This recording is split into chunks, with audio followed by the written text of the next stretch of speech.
Хай, кино цаашаа подкаст ихний дугаар та нарт хүрч байна. Тамираа байна. Мөхтөл байна. Бид хоёр Reddit-ээс ерөнхийдөө сторинууд бэлдээд тэгээд тэрийгэ орчуулад Монгол руу орчуулад та нарт ерөнхийдөө хуваалцаж авах ийм подкаст өнөөдрөөс эхлүүлж байгаамаа. Тэгээд Reddit-ийг мэдгүй хүмүүсээ бол ерөнхийдөө форум гэж хэлж болно. Тэгээд энэ дээр хүмүүс одоо 9 бусын ер нь бүх сэдвээр хоорондоо ярилцаад үзэл бодлоо солилцоод ерөнхийдөө ингээд яадаг. Биднээсээ зөвлөгөө төр авдаг тийм сайт байгаа.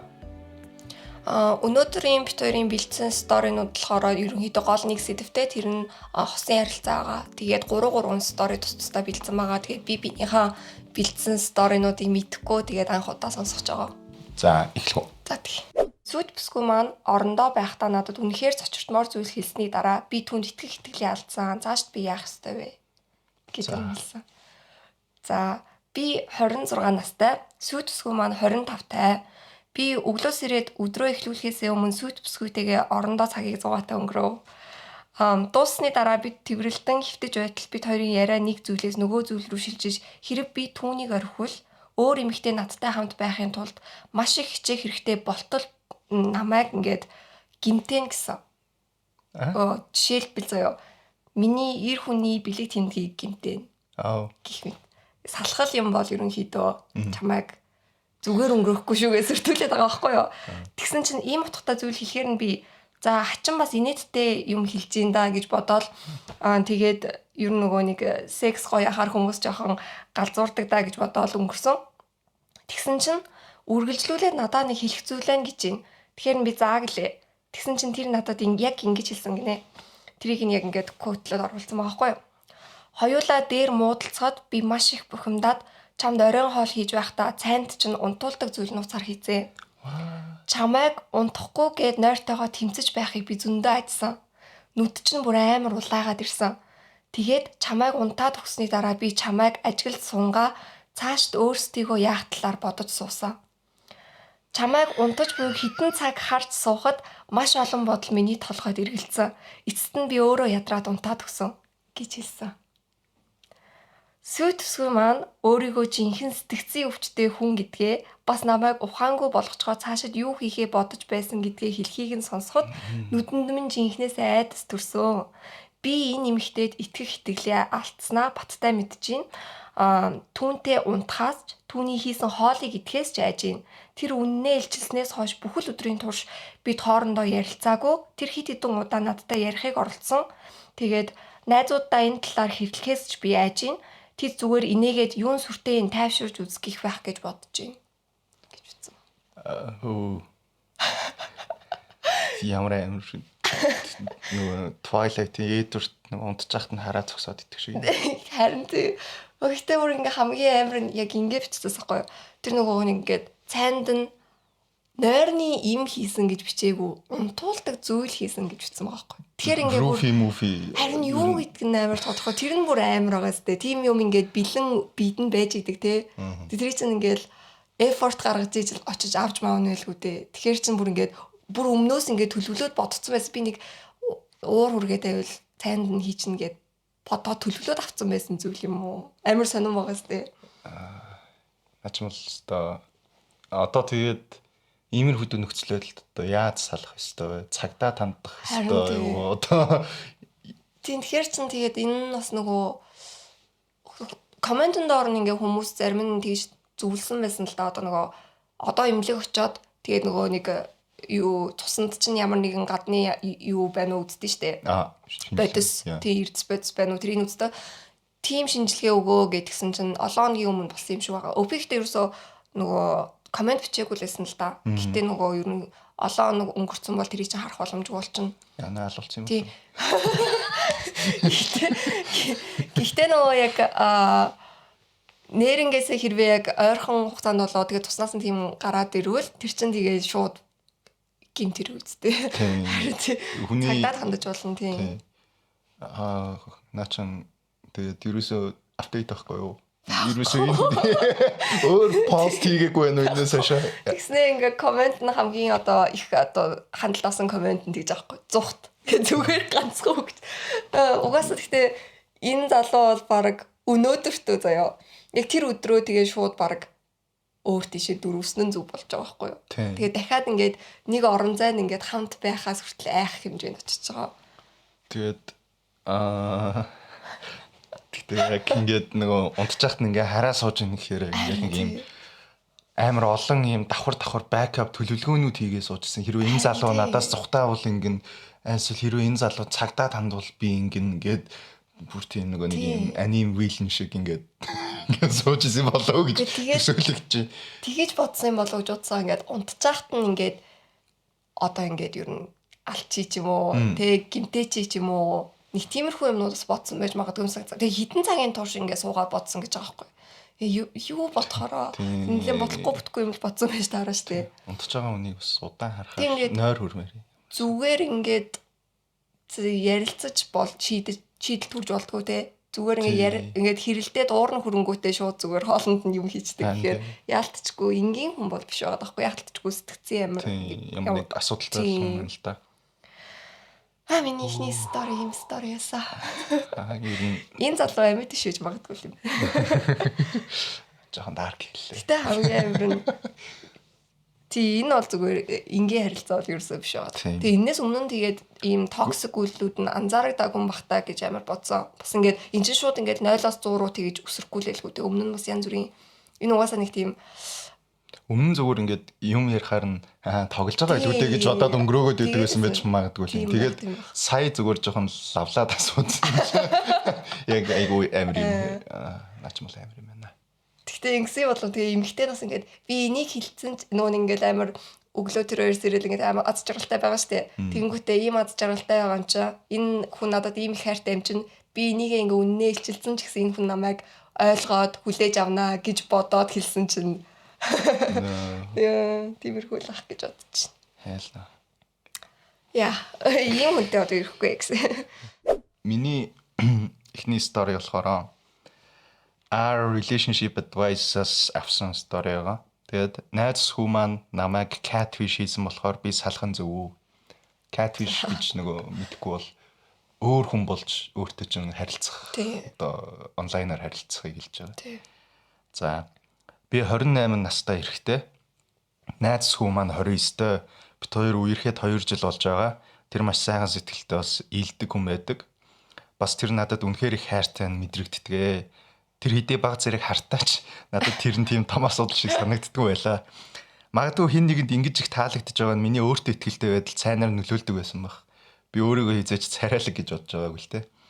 Саяхан бид хоёр манай ажлын зохион байгуулж буй ивент дээр хамт очиод манай хамт ажилтдаг хүнтэй таарлцсан. Тэр өөр салбар дээр ажилладаг бөгөөд би түүнтэй ажлаас болж хаяа утсаар ярих юм уу мэйл хвчилцдэг. Сайн танихгүй ч ерөнхийдөө дайггүй нийцтэй байдаг бүсгүй байдаг. Манай найз охин түүнтэй энэ ивент дээр л анх удаа танилцсан бөгөөд дахиж түүнтэй таарлтаагүй. Тэр ивентнээс буцах замд болоод маргааш нь найз охин маань сонио ашиглаж эхэлсэн. Хамт ажилтдаг хүнийг маань work wife чинь нэтэр гэж дуудаж эхэлснээс гадна байн намайг түүнийг хөөхөн гэж боддгоо гэх мэт зүйлс асууж эхэлсэн. Найз охиноо баг зэрэг хартааг мэддэг болохоор би түүнийг тайвшруулах гэж нэлээд оролцсон. Надад work wife байхгүй. Сошиалар дагдаггүй бас хувийн утасны дугаар нь ч байхгүйгээ тайлбарлаа. Би түүнийг найз охиноосоо илүү attractive гэж боддгоо. Бас найз охинтойгоо жаргалтай байгаа гэж ингээд өөртөө нь тайлбарсан. Чамтай хамт би жаргалтай байна. Ингэж тайлбарсны дараа тэр баг зэрэг тайвширч юм сэвэн байдалтай буцаад орсон.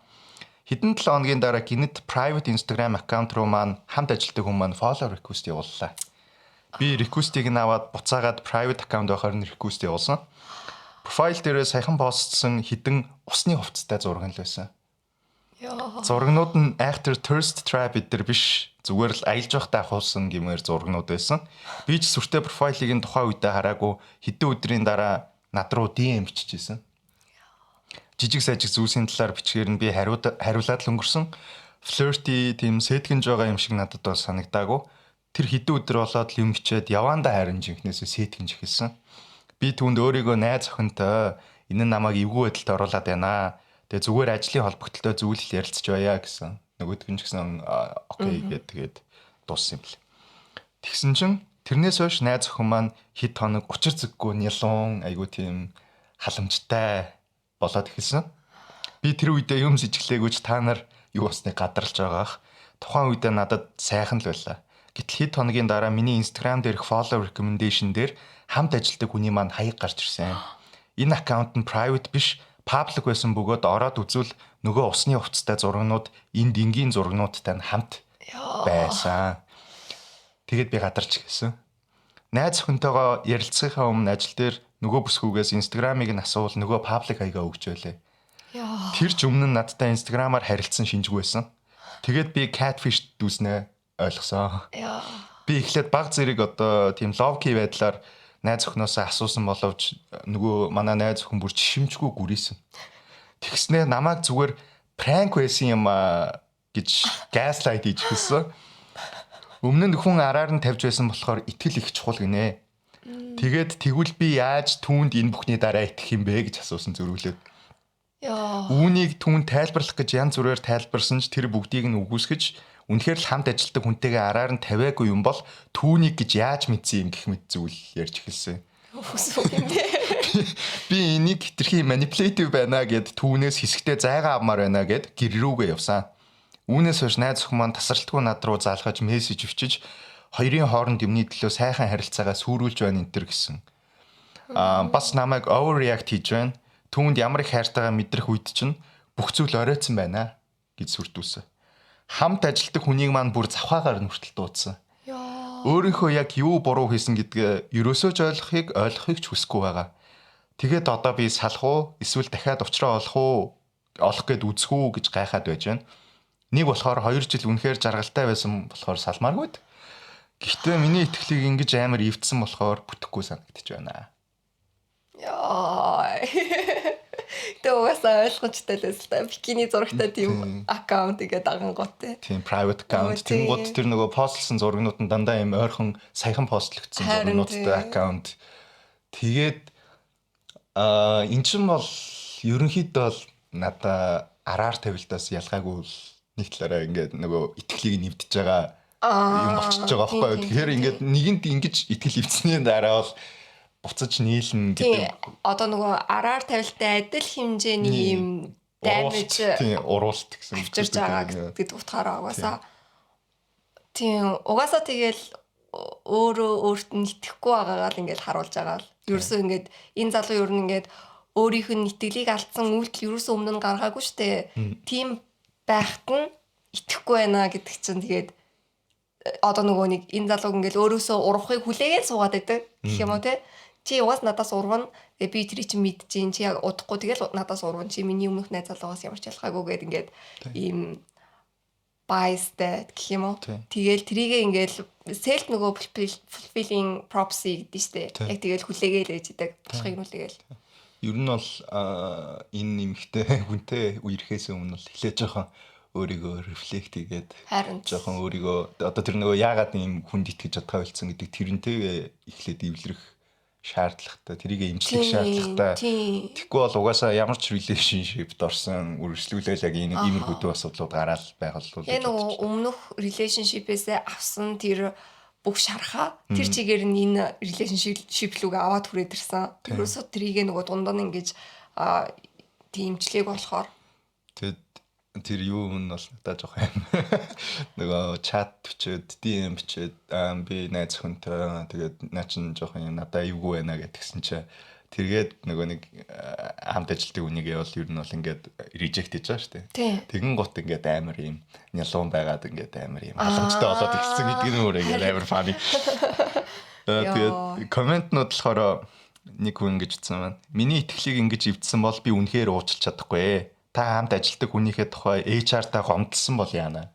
Тэ одоо бас боломжтой шүү дээ. Ингээд бас ингээд хамт ажилтдаг хүн надлаа ингээд юм inappropriate ингээд байгаад байна гэд хүний нөөцтэй хандаж болох. Тийм энэ ч бараг тэгэл бүр ингээд амар эвгүй мессежүүд бичээд тэгээд тэгвэл тэрийг нөгөө нэг скриншот хийгээд аваачаад ингээд надад ингээд бараг бэлгийн дарамт үзүүлээд энэ тухайн юм ярьж байна шүү дээ. Тэгэл бүх асуудал шүү. Тийм тэгээд HR-таа гомдлсон бол яана. Ерөөсөө зүр дагавраа бодолцож үзээгүй тэнийг зүйл хийсэн байна.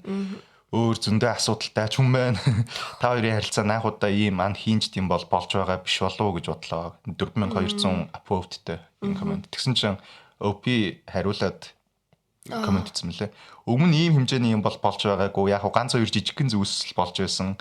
Аль эсвэл миний өөртөө ихтгэлгүй байдлаас болоод надад ингэж татагдж байгаа нь гой санагдаад би нөгөө нэг тийм одоо red flag-ыг нь ерөөсө харахгүй байсан байж магадгүй маа. Би өөрөө асуудалтай хүн болохоор энэ харилцааны асуудлуудыг харахгүй байсан бол доо.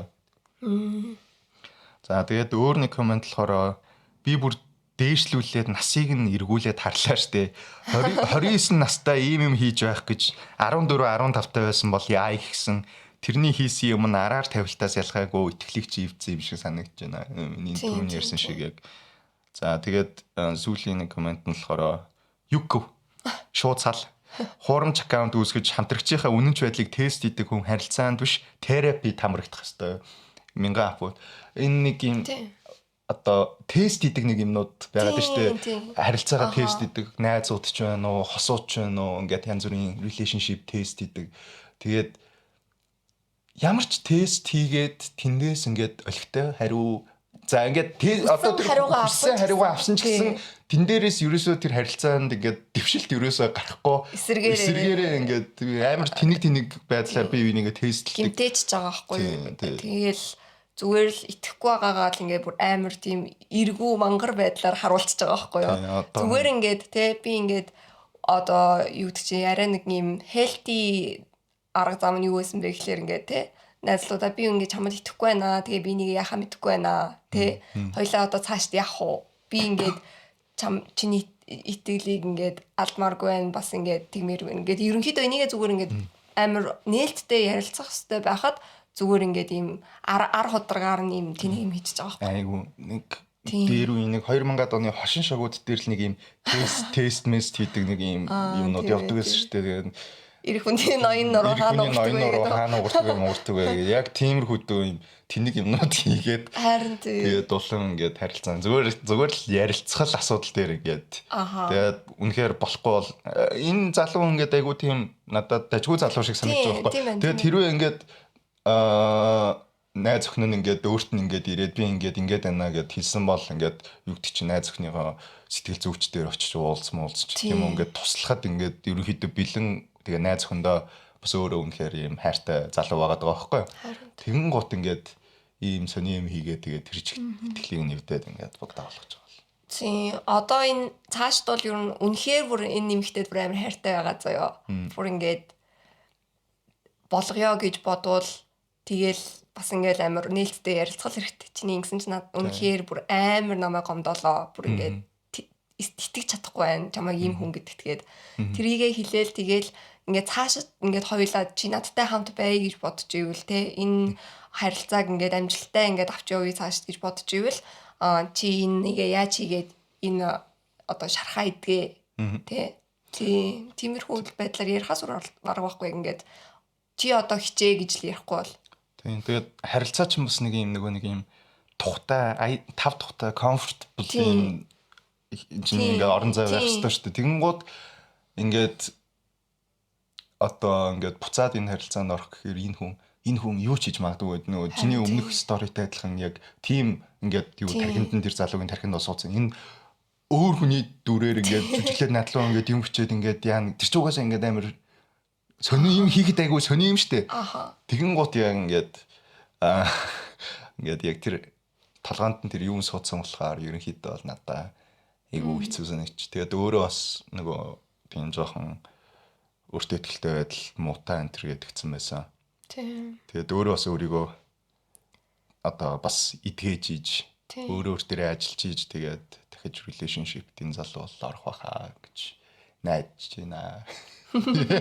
Тэгээд бас нэг амар хүмүүсийн амьдралыг сайн мэдэхгүй ч сал гэлээ. Уусаа Reddit дээр нөгөө нэг гол гардаг нэг асуудал нь комент дээр нь зүгээр учир зүггүй юмыг амар хар цагаанаар айгуу сүртэйгээр хараад энэ чинь нөгөө хүмүүсийн хоорондын ингээд динамик байна.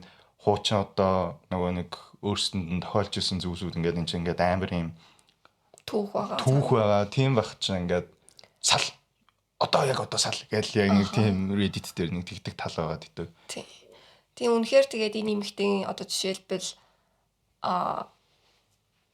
өөрөө ингээд трийгээ ингээд нөгөө хүлээн зөвшөөрөөд би үнэхээр юм хэцүү одоо сэтгэл санааны хувьд те ментали ингээд би бүр амар хэцүү газар байж байгаад ингээд ийм юм хийчлээ, тэнийг юм хийчлээ, намайг уучлаарай гэдгээ ингээд тэгжэл одоо энэ ситүэйшн рүү approach хийж ерөнхийдөө энэ харилцаагаа үргэлжлүүлэх боломжтой юм шиг санагдчих надад л. Тийм. Ер нь бол нөгөө нэг буцаад харилцаа нь үргэлжлэхдээ юу болох болов гэж би бас бодлоо. Нөгөө нэг хуучин харилцаагаа үргэлжлүүлж байгаа биш. Цаа шин харилцаа гэдэг нүдээр энэ хоёр харуулсан. Тийм те. Тэгвэл бас арай амжилттай. Нэг түр хугацаанд би биенээсээ зай бариад те тэгснээ буцааж нийлээд ярилцаад тэгэнгүүтээ бүх юм яг шинээр хэлж байгаа юм шиг ингээд цаа шин харилцаанд орж байгаа юм шиг. би бинийг хараад те би бинийг яг байгаагаар нь жинхнээсээ хүлээж аваа те. Чи ийм юм хийж чаддаг хүн юм байна. Тэгээ би чамайг ингээд энээс дээрдэж чадна гэж бодож чинь чамд ингээд потенциал байгаа гэж би бодож чинь ингээд тийм байдлаар ингээд одоо ихэлдэг ч юм уу мэдхгүй. Хэцүү юм аа хэцүү.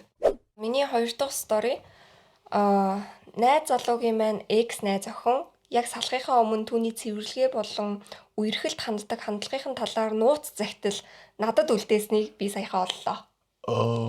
Хуучин найз охиных нь үгсийг өөрийнх нь эсрэг ашиглаж байна гэж бодуулахгүйгээр түүнтэй цэвэрлэгээний зуршлын талаар яаж ярилцах вэ гинэ. Миний найз залуу энэ постыг битгий олоосаа гээд түр хаяг ашиглаж байна. Би 28-тай. Миний найз залуу цөмөрөө Стив гэж дуудъя. Тэр 30-тай. Бид хоёр үерхэд жил болж байгаа. Тэгээд хамт амьдарч эхлээд 8 сар болж байгаа гинэ. Би гэрээ цэвэрлж байгаад шүүгээний араас нэг захидал болсон. Агуулгыг нь би доор хулбарлав. Стивийн ирээдүйн найз охинд би чамайг үүнийг уншиж байгаа гэдгийг мэдж байна. Учир нь тэр бол хизээж энд цэвэрлэгээ хийхгүй. Би удахгүй түүнийг орхих гэж байгаа бөгөөд чамд түүний талаар анхааруулахыг хүсээд энд захиагаа үлдээлээ. Нэгдүгээрт тэр цэвэрлэгээ хийхгүй. Хоёрдугаарт тэр сонсохгүй. Гуравдугаарт тэр бүх зүйлийг чиний буруу мэт санагдуулах болно.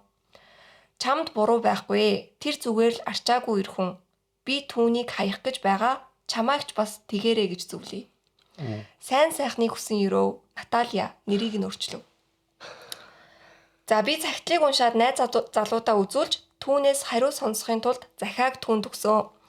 Найз залуу маань тэр даруй захидлыг уурж хаяад үүнийг бүү сонс. Экс нь галзуу итгэж болохооргүй хүн гэсэн. Тэр эксээсээ салснаас хойш 5 жилийн хугацаанд энэ цаасыг олоогүй байгаа нь тэр хизээж тэр хавийг цэвэрлдэггүй гэсэн үг бөгөөд энэ нь надад асуудалтай санагдаж байна. Бас намайг нүүж ирснээс хойш түүний цэвэрлэгээ хийх нь багасаад байгааг би түүнд хэлсэн. Тэр надад захидлаас өмнө энэ асуудал биш байсан. Энэ бол экс нь түүний амьдралыг үргэлжлүүлэн удирдах одоо манипулейт хийгээд сүйтгэх гэсэн оролдлого бөгөөд намайг үүнийг нь гүйцэлдүүлж байна гэж хэлсэн. Бид ийм маягтай маргалцаар эцэст нь би найзынхтаа хонохоор явсан. Стив өдийг хүртэл маш сайн найз залуу байсан. Манай гэр бүлийнхэндээ сайн харилцаатай. Тэр надад бэлэг цэцэг өгч надад хичнээн хайртайгаа үргэлж хэлдэг. Цэвэрлэгээний талаарх асуудал өмнө нь яригдаж байгаагүй нь үнэн. Цэвэрлэгээ хийхээ багаар болоод байгааг нь энэ захидал надад харуулж бид энэ талаар нэг сайн ярилцах шаардлагатай болсныг сануулсан. Тэр дараа нь над руу мессеж бичиж намайг явхаас өөр аргагүй байдалд оруулсандаа харамсаж байгаагаа хэлээ зогсохгүй ганц захидалд бүтэн 2 жилийн харилцаанаасаа илүү итгэж түүнийг болон тижээвэр амьтдаа хаяад явсныг минь хөгийн хэрэг гэсэн. Би одоо юу хийхээ юунд итгэхээ мэдэхгүй байна. Би Натальяг хайж холбоо барих талаар бодож байна. Түүний жинхэнэ нэр нь нилээд ховор тул би түүнийг олж чадах байхаа. Стив намайг гэртээ буцаж ирээд бүхнийг мартах ёстой. Түүний өнгөрсөн амьдрал бидний ирээдүйд нөлөөлөх ёсгүй гэж бодож байгаа. Стивийн Натальягийн талаар хэлсэн бүхэн үнэн бол үерхэж байх хугацааныхаа турш Наталья үнэхээр манипулятив өчүүхэн хүн байсан мэт сонсогдсон бөгөөд би өөрийгөө буруутай байж болзошгүй гэж одоо бодож байна. Гэвч яг үнэндээ юунд итгэхээ мэдэхгүй л байна. Yo, my ex was crazy, bro. Яг гэхдээ Тэгээ угаасаа хүмүүс угаасаа тэгж бодд юм байлээ. Одоо ингээд чи нэг одоо хүнтэй харилцаанд орох гол ингээд танилцж байгаа шүү дээ тий. Тэгээ явжсэн чи нөгөө нь манай экстэй солиотой хүн байсан ингээ ярьж ивэл тэр нь өөрөө нөгөө хүнийх нь red flag. Ингээд өөрөө солиотой байсан уу тий. Тэр хүнийг солиортол нь тэгж хэцүү байдалд оруулсан уу гэд тэгээ жоохон red flag гэсэн. Яг уу зүгээр өмнөх харилцаанаас хойшоо ингээд арай илүү сайн найз залуу байх гэд хичээдэг болсон байж магадгүй. Одоо нөгөө гэрийнхэнтэй нийцтэй ерөнхийдөө ингээд бэлгэсэлтэн дээр өгч мөгөөл ерөнхийдөө ингээд анхаарал хандуулдаг найз охиндоо. Тэгээд яг нөгөө нэг хамт амьдраад нөгөө honeymoon phase гэдэг шүү дээ. Honeymoon phase-ээс гараад эхэлсэн чинь жоохон нөгөө хуучныхаа одоо жоохон цэвэрч биш ч юм уу тиймэрхүү юмнууд руугаа жоохон ингээд нөгөө буцаад ингээд нөгөө ихтрхий comfortable болоод эхлэхээрээ буцаад тэгж байгаа гэж магадгүй. Тэгэхээр энэ эмэгтэй нөгөө илүү нэмэлт мэдээлэл өгөх гээд ингээд засвар оруулсан мэл л дээ edit. За тэгж байгаа. Би зарим зүйлсийг ялангуяа цэвэрлэгээний талаар хангалттай тодорхой бичээгүй юм байна. Тиймээс энд нэмж хүчлээ. 8 сарын өмнө бид хамт байранд нүүж ороход цэвэрлэгээ 50% байсан.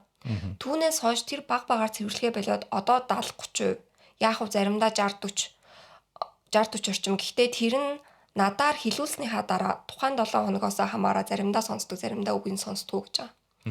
Би түүнд тавгаа угаалтууртаа хий, эсвэл хог гаргаж хай гэх мэт өмнө нь сануулгах шаардлагагүй байдаг байсан зүйлсээ сануулгах хэрэгтэй болсон.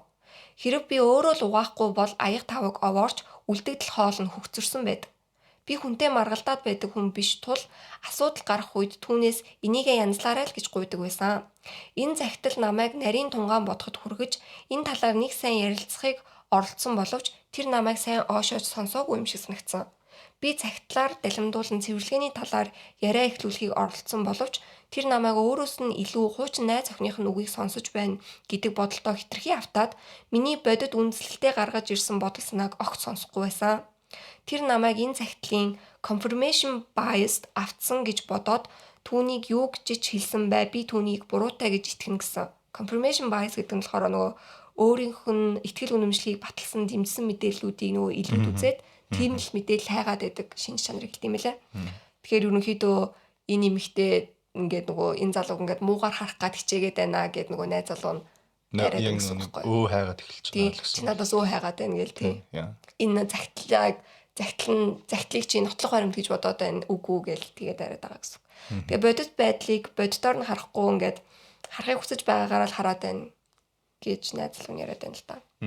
Мөн би түүнийг бүр мөсөн орхиогүй. Энэ бүхэн өчтөр болсон бөгөөд би найзандаа ганц шүнэл хонсон. Учир нь өнгөрсөн шөнө бидний яриа хаашаач явахгүй байсан. Тэр намайг энэ явдлыг хэрэгсэхгүй өнгөрөхгүй л бол унтуулахааргүй байсан. Би өнөөдөр буцаж очих бөгөөд зөвлөгөө санал хүсэлт авах гэсэн юм аа гэдгсэн ба. Тэгээ эндээс ингээд харангууд нөгөө би ингэж бодож эхэлсэн. Энэ залуу жоохон manipulative юм уу та гэж. Ингээд гэрээ цэвэрлэлтэй. Зүгээр гэрээ цэвэрлэлтэй. Тэгсэн чинь ингээ амар manipulative ингээд тэр ажлаас гарах гад ингээд бүр юм амар том шалтгаан гаргаж ирээд ингээд тэгснэ ингээд хамгийн надад red flag-ын заяо маргалдчихснаа унтуулахгүй ингээд өөрийнхөө нөгөө нэг өөрөө ялж иж дуусгах гад ерөөсөө унтуулахгүй нэг хүн чинь ингээд за унтаж усч ирээд маргааш ярилцъя гэж болно шүү дээ. Тийм юм байхгүй байхгүй. Чи яг одоо буруугаа хүлээ. Чи яг одоо энийг ингээд намайг уучил гитдэг ч юм уу те. Эсвэл тэгээд унт гэж байгаа байхгүй. Тэгээ унтуулахгүй харна. Руугаа явсан гэдэг. Тэгмүү таанаас нь чи тижээвэр амтдаа намайг хаяа явлаа гэдэг амар сүртэй. Psychological torture үстэй. Унтуулахгүй байвал. За тэгтээ чи сая яг зөв юм хэллээ ч одоо би дахиад 2 дахь засварыг уншиж заяа эдит нь зөвлөгөө өгсөн бүх хүмүүстээ баярлалаа. Би одоо гэртээ буцаж байна. Миний төлөвлөгөө бол эхлээд түүний сэтгэл санааг бодолцолгүйгээр захидлыг шууд үзүүлсэндээ уучлалт гуйж X-ийнхаа мессежийг олж харах нь хэцүү гэдгийг нь хүлээн зөвшөөрнө. Гисэн хэдий ч та бүхний хэлсэнчлэн цэвэрлэгээний асуудлыг үл хойшоосон гэдэгтээ санал нэгтэй байна. Би түүнээс цэвэрлэгээ хийхийг байнга гуйх шаардлагатай тийм харилцаанд байхыг хүсэхгүй байна. Тэр хуучин найз охиныхоо байрнаас нүүхдээ 50 руудаа цэвэрлэх ёстой байсан бөгөөд энэ нь 5 жилийн турш хөндөгдөөгүй байгаа нь намайг энэ цагтлыг нухацтай авч үзэхэд хүргэж байна. Би өнгөрсөн 2 жилийн харилцаагаа хаяхыг хүсэхгүй байгаа тул би түүнээс надтай хамт цэвэрлэгээний тодорхой зорилт хуваарлсан ажлууд гаргахыг хүсэх болно. Цэвэрлэгээ бол миний хувьд тун чухал асуудал гэдгийг би тодорхой хэлэх болно. Тэр хэрхэн хариулахаа харин өөрөө шийднэ үз. Тэгээд апдейт оруулах хэлье гэсэн ба. Тэгээд ингээд яг уу энэ эмэгтэй бол нэлээд л ярилцъя л гэд харж байгаа юм шиг байгаа. Тэгээд одоо нэг апдейт орсон байна. Би өмнөх постоос та бүхний өгсөн зөвлөгөөг дагаж Стивтэй тайван ярилцахыг оролцсон. Би түүнд загтлыг шууд үзүүлсэндээ уучлалт гуйхад тэр үүнийг намайг буруугаар хүлээж байна гэж ойлгоод намайг үргэлжлүүлэн сонсохоос татгалцсан. Та бүхний санал болгосны дагуу би түүний цэвэрлэгээ хийгээгүй тохиолдлуудын жагсаалтыг гаргасан боловч тэр намайг хуучин manipulative X шиг нь бас л жагсаалт ашиглаж ийн гэсэн. Тиймээс та бүхний хэлсэнчлэн хуучин X-ийг галзуу гэж дуудсан нь red flag байлаа гинэ. Яриа хаашаач явахгүй байгааг ойлгоод явах гэтэл тэр намайг явуулахгүй гэж замд хүртэл тэгэлж зогссон. Тэр үед л би бүх зүйл дууссан гэдгийг ойлгож тэр даруйгаараа явсан. 2 жил үргэлжсэн ч хитрхи оройтхоос өмнө юмсыг ухаарсандаа баяртай байна. Би түүний хэсэг хугацаанд тайвширтал хүлээгээд дараа нь түүнийг байхгүй хойгуур ахыгаа дагуулж чод эд зүйлсээ авна. Тэр ажлын хатуу хуваартай тул гайгүй байх гэж бодож байна. Би тэнд захидал үлдээхээр төлөвлөж байгаач. Түүнд үзүүлэхгүй байх зөвлөгөөг тэр захидлыг нь олсон хүн нөгөө нэг трийг үзүүлэхгүй байх зөвлөгөөг оруулаад арай урт захидал үлдээх байх. Би захидлаа яг адилхан газарт үлдээн. Тиймээс хэрв тэр цэвэрлэгээ хийх талаар сургамж аваагүй бол энэ явдал түнд дахин тохиолдно. Түүний хийх ёстой ганц зүйл бол зүгээр л цэвэрлэгээ юм. Энэ бүгдээс хамгийн гинтийн явдал нь юу вэ гэвэл би Наталиотой холбоо бариагүй, харин тэр надтай холбоо барьсан явдал байв. Найз залуу маань найзынхаа утсыг зээлж аваад түүн рүү залгаж амьдралыг нь үргэлжлүүлэн сүйтгэхээ бойл гэж хашгирсан гинэ. Наталия түүнийг блоклсон байхад Стив түүний дугаарыг цээжээр мэдэж байсан нь хинэн үнэхээр солиотой X байсныг харуулж байна. 5 жил өнгөрцөн байгаа шүү дээ. Тэгээд дугаарыг санаад байгаа байхгүй. Наталия намайг сошиал медиа дээрээс олж намайг зүгээр байгаа эсхийг мэдхийг хүссэн бөгөөд өөртөө адилхан газлайтед болохгүй гэж санаан зовсон байв. Би түүнд захидал үлдээсэнд бас цагийг минь хэмнэсэнд баярлаа гэж хэлсэн. Бид пүрэв гарагийн үдээс хойш кофе уухаар цаг тоолсон. Та бүхэн зөвлөгөө өгсөн дахин баярлалаа. Ялангуяа хайр бол хүндлэл вебсайтыг оруулсан үнд би эрүүл харилцааны талаарх асуулгыг бүгэлсэн бөгөөд хариун тийм сайн гараагүй. Найз залуу минь намайг эрүүл бус харилцаанд аажмаар оруулж байсныг маш сайн онож хэлсэн байлээ. Одоохондоо найз маань намайг шинэ байр олтлоо өөртөө хамт байж болно гэсэн. Би онцгой үед хэрэглэх санхүүгийн нөөцтэй бас боломжийн ажилтай болохоор энэ замраагүй салтын үеэр өөрийгөө дажгүй нөхцөл байдалд байгаадаа л их талархаж байна да. Тэр кофе шоп тэр хов бацалтай амар гоё. Амар хов бацалтай. Тэр гоё хов бацалтай. Тэр өөр тэгсэн чинь над дээр бас тэгсэн штэ гэж хэлэх болгонд. Би бас тэгсэн гэдэг. Яа. Тэнгэрлэг заяатай ир хүнч гэр цэвэрлэхгүй л дээ. Тэгээ ер нь гэтээ ингээд амар юм тэнэг одоо гэр цэвэрлэгч одоо айгу ер нь жижигхэн асуудал шүү дээ. Амар жижигхэн асуудлаас тэгэнгუთ ингээд ийм ингээд зүгээр үнэхээр гэр цэвэрлэх дургүйгээсээ болоод энэ залуу зайха өөр асуудлууд байл та. Гэтэ тэр нь ингээд нөгөө нэг ийм үүсгэж байгаа каталист нь болоод ингээд хоёр харилцаа энэ залуу хоёр харилцаа ингээд байхгүй болж байгаа байхгүй. Тэгэхээр ингээд зүгээр цэвэрлэлтэй бро. Гэхдээ хамгийн амар бүр ингээд тэ эгон ингээд амар өндөр байгаа байхгүй юу. Би ингээд гэр цэвэрлэх ёсгүй. Тэгээд тэгхгүй тул би ингээд хийж болох бүх юмыг хийнэ гэж байгаа байхгүй юу. Тэгээд зүгээр хүн манипулейт хийгээл гэр цэвэрлэхээс гарах гал тэгээд сууж байгаа тийм амьдрал шиг юу гэсэн үг юм бэ. Яа, брэвэр. Тэ хамгийн гоё нь заяа. Бүтэн бүхэлдэн 5 жилийн турш тэр нэг шүүгээ цэвэрлээгөө. Тэгээд ингээд олдож байгаа байхгүй тэр нь. 5 жил. Тэг ингээ хамгийн гоё нь заяа. Тэр өмнөх X-тэйгээ хамт амьдарч байгаа тэрнийхээ гэрээс нүгэд өөр байранд ороод окей бүр яг эд цэвэрлэх шаардлага гарсан байгаа үстэй юм аа бүх юм аа. Нүүж ингэр чинь. Харин тий тэгсэн чинь ингээ олоогүй байх гэхээр бүр амар нийттэй заяа. Апдейт. Нөгөө хоббацлтын апдейт үү? Yes. За юуны өмнө ганц цагтлаас бас гэр орны ажлаас болж 2 жилийн харилцаагаа дуусгуур болгосон гэсэн комментуудад хариу өгөхийг хүсэж байна. Үгүй ээ. Би тэгш бус нөхцөл байдлыг шийдвэрлэх арга зам хайхыг оролдоход тэр хариу хашгирж бас би л асуудал гэдэгт намайг итгүүлэхийг оролдсон тул 2 жилийн харилцаагаа дуусгуур болгосон. Тэр над руу хашгирсны дараа би гэрээс гарах гэтэл тэр биеэрээ зам хаасан нь миний эцсийн төвчээрийг барсан. Энэ үйлдэл нь хэвийн биш бөгөөд хэн ч ийм байдлаар зөрчилдөөнд хариу үзүүлдэг эр хүнтэй хамт байх ёсгүй. За, жинхэнэ апдейт. Өнгөрсөн шөнө би постоо Наталиад мессежээр илгээсэн бөгөөд түүнд маш их таалагдсан. Тэр та бүхний заримтай адил тижээвэр амьтдын маань талаар надаас асуусан. Нөхцөл байдлыг ойлгуулах үүднээс хэлэхэд Стив бид хоёрын холбогдсон зүйлсийн нэг нь жижиг амьтан дуртай байсан явдал юм аа.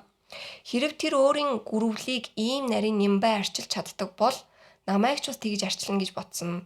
Би түүнийг маш сайн залуу гэж бодсон. Би маш их эндүрсэн байв. Тэр надаас өмнө авсан нэг гүрвэлтэй дараа нь бид хоёр хамт 2 мэлхий худалдаж авсан. Би нүүж ирэхдээ авчирсан нэг могоотой. Би түүнийг тайвширтал хүлээгээд дараа нийт зүйлсээ мэлхий могоогоо авахар явах төлөвлөгөөтэй байсан. Тэр хизээж тэднийг гимтээхгүй гэж бодож байсан ч Наталья миний бодлыг өөрчилсөн. Стив ууралсан үедээ юм сүйтгэж болцсохгүй гэж хэлээд миний бяцхан амьтдын аюулгүй байдал санаа зовж байсан. Би энэ 7 хоногийн сүүл хүртэл хүлээж чадахгүйгээ тэр даруй ойлгож өнөө өглөө эрт байрны эзэнтэй уулзахаар холбогдсон. Өнгөрсөн шөнө би Натальятай видео чатаар удаан ярилцсан. Наталья хуйлж бөгөөд манай мужид байр түрээслэгчид гэр бүлийн хүчирхийллийн тохиолдолд түрээсийн гэрээнээс гарахыг зөвшөөрөх үүрэгтэй гэж хэлсэн. Тэр мөн хашгирах, газлайтинг хийх, намайг явахыг зөвшөөрөхгүй байх нь бүгд хүчирхийллийн төрөлд ордог гэж хэлсэн. Үүнийг хүлээн зөвшөөрөх нь надад маш хэцүү байгаач хайр бол хүндэл вебсайтаар хийсэн асуулга өнгөрсөн шөнө үүнийг баг зэрэг ойлгоход тусалсан. Түүний байнга мессеж бичих, миний өмсөх хувцас цагийг хянах нь хүчирхийллийн шинж тэндэг байж таарсан. Ямар ч тач өнөө өглөө ахтайгаа хамт байрны эзэнтэй уулзна гэхэд Наталья сайн дураараа надтай хамт явж өгье гэж хэлсэн. Хуульч гэдэг үгийг сонсмогц байрны эзэн шууд л зөвшөөрч түрээсийн гэрээг цуцалж болно. Гэхдээ хэдий 3 хоногоор эрт гарч байгаа ч гэсэн 8 сарын бүх төлбөрийг төлөх ёстой гэсэн. Энэ нь шудраг санагдсан. Тэр мөн Стивд өнөөдөр бүхэл өдрийн турш яаралтай засвар үйлчилгээ хийх шаардлагатай тул орон сууцыг хоосон байлгах ёстой гэж мессеж илгээсэн тул би эд зүйлсээ баглаж авах боломжтой болсон. Стив хариуд нь өдөржин ажилдаа 6 цаг хүртэл гэртээ ирэхгүй гэсэн мессеж илгээсэн. Би орон сууцанд ороход иймх замбраагүй байсан. Тэр миний авчирсан аяг тавгийг шалан дээр хагалж хилтерхийг нин тэндгүү орхисон байсан. Миний хувцсыг урж өрөөгөөр нэг тараасан байсан. Энэ нь жигшмээр сэтгэл эмзэглүүлэн байсан. Тэр өөрийн гүрвлийг зүгээр орхисон ч миний мэлхийн могооны аквариумын хаалгыг онгойлгосон байсан. Аз олоход мэлхийнүүд өөрсдөө орчиндөө тайван байсан ч миний могоо сул тавигдчихсан байсан. Гарчсан байсан. Энэ нь намайг хамгийн их уурлуулсан. Учир нь тэр хагарсан тавганд зүсэгдэж гэмтэж болцсохгүй байсан. Могоо нь шкафны булан нуугдаж байсан бөгөөд би түүнийг аквариумд аюулгүйгээр буцааж хийж чадсандаа маш их баяртай байгаа. Миний бүх зүйл баглагдаж дуусан бөгөөд ахаараа найзынх руугаа хургуулахдаа би энийг бичээ сууж байна. Наталья үнэндээ 3 цагт үлдээсэн гэж хэлсэн. Нэг нь шүүгэнд, нэг нь тоос орогчны дооталд, нэг нь нөгөө талх шарагчны үртэс цуглуулдаг 50 өрийн дотор нь хийсэн байсан гинэ. Бид тэнд байхдаа захидлууд байгаа эсхийг шалгасан. Тоос орогчд орхон байсан ч Стив сүүлийн 5 жилийн дотор ядаж нэг удаа тоостерны үртэс цуглуулагчийг цэвэрлсэн бололтой. Тэр надтай ярилцахдаа өөр захидал олсон тухайга ерөөсөө ч дуртаагүй болохоор би их гайхширлаа. Наталья бид хоёр тоос орогчд орох захидлыг хിവэр нь үлдээж шүүгэнийхийг сольсон. Би шин захидал дээр нэрээ үлдээхэд эвгүй байсан тул би эрүүл болон эрүүл бус харилцааны тухай гарын авлага намайг сэрээсэн асуулгын QR кодыг нэмж хийсэн. Наталья нүүснээс хойш 5 жилд Стив захидлуудыг олоогүй бол дахиж олохгүй байх гэж хэлсэн. Би үүнтэй санал нэг байна. Ялангуяа тэр нэгийг олсон ч бусад захидлуудыг хайж гэрээ цэвэрлээгүйг бодоход.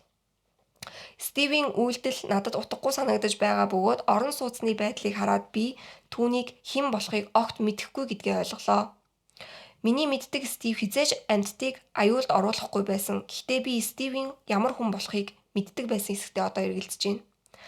Гэр орны ажил болон Reddit-ийн улмаас харилцаагаа дуусгар болгосон нь өрөвдөлтэй гэж хэлж байгаа хүмүүст хүчирхийлэл хэрхэн аажмаар эхэлдгийг эргцүүлэн бодохыг уриалж байна. Энэ Reddit сэдв намайг сэргээж улам дор тоос өмнө аюулгүй гарах боломжийг өгсөн. Би мөн сэтгэл зүйчтэй уулзах цаг авсан. Ажлын маань даатгал сайн тул би маш азтай бөгөөд дахиж ийм нөхцөл байдалд орохгүй тулд энэ харилцааг даван туулж өөрийн хил хязгаар дээр бас бусдад таалагдах гэж оролддог зуршил дээрээ анхаарнаа. Наталья бид хоёрыг бараг нийлээсэ гэж хүсэж байгаа хүмүүст дэлгэхэд бид үүнийг уншаад хийнэлтлээ. Цэвэрлэгээ хийдэг, өөрийг нь сонсдог, эргцүүлэн боддог гайхалтай залуутай Наталья сүй тавьсан гинэ. Хүмүүс аимшигтай X-ээс салсны дараа тэдний заяаны хань хурдан гарч ирдэг үзэгдэл байдаг тухай тэр надад хэлсэн. Энэ нь үнэн байх гэж найдаа.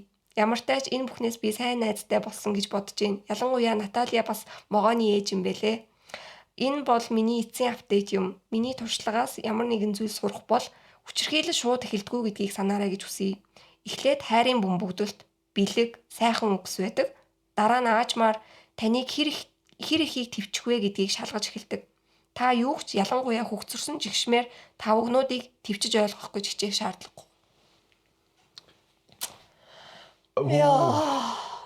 Бүр ингээд зүгээр юм гэрээ цэвэрлдэггүй тэнэг гар юм болов гэсэн чинь бүр амар манипулятив хүн байсан байгаа байхгүй юу? Угаасаа амар тийм уурны асуудалтай, аимшигтай уурны асуудалтай юм байна. Аяг тавг хаагчлал. би нэг амьтдуудын бити алдсан байгаасаа л гэж. Харин тий. Гэтэ угаасаа бас амар тийм зөвүүн байгаа сте. Гэт амар тийм пэти гэх юм уу? Ингээд тий нэг тийм жижигхэн залуу. Тэгээ бүр ингээд надад бүр ингээд аяг тавг тэгэж одоо хагалахаас илүү хувцснуудын ураад ингээд энд тэндгүү тараацсан ингээд бүр сонин. Тэр чинь бүр амар effort орох юм санагдаж байгаа байхгүй юу? Урна тийм чинь ингээд зорж урна шүү дээ. Тэр чинь ингээд зүгээр ингээд гинт за аяг тавг магадгүй ганц хоёрыг ингээд аваад шидсэн байж болох юм. Ургацсан бүр ингээд амар хувцснуудыг ингээд шүүгээг нь онгоолгоод хувцсыг гаргаж ирээд ураад тийм үгч шаардна айгуул галтайгаар хайчинд яваад тэгээд амар ингээд хичээгээд байгаа. Ямар надад би ихлээр нөгөө ингээл тэгсэн штэ эхлээд нөгөө найзлуухийн талаар ярьж байхдаа надад ингээл амар хайртай гэж хэлдэг цэцэг бэлэг авч өгдөг гэл ингээл амар магтаад хэлсэн чинь яг үнэндээ зүгээр нөгөө ингээд өөрөх байсан байгаа байхгүй ингээд тэгээд зарлаад тэгээ ингээд нөгөө намайг бас хуурцсан байна. Би сайжирсан юм болоо өмнөх харилцаанаас ухаараад ингээд найз охиндоо анхаарал тавьдаг бас юм болоо гэж хэлсэн чинь үгүй. Тэгсэн чинь зүгээр ингээд ийм нөгөө дүрм сурцсан байгаа байхгүй юу. Сайн найз залуу гэж харагдахын тулд цэцэг авч өгөөд магтаад тэгээд ингээд бэлэг өгдөг байвал тэгээд сайн найз залуу гэж ойлгоно. Тэгээд ингээд тэгэхээр тэр чинь сайн найз залуу чинь тийм хүн биш шүү дээ. Зүгээр тийм юм авдаггүй байсан ч сайн найз залуу байхгүй юу. Ингээд нөгөө нэг ойлгодог те ойлгох гэж хичээдэг сонсдог тийм хүн чинь сайн найз залуу юм шүү дээ.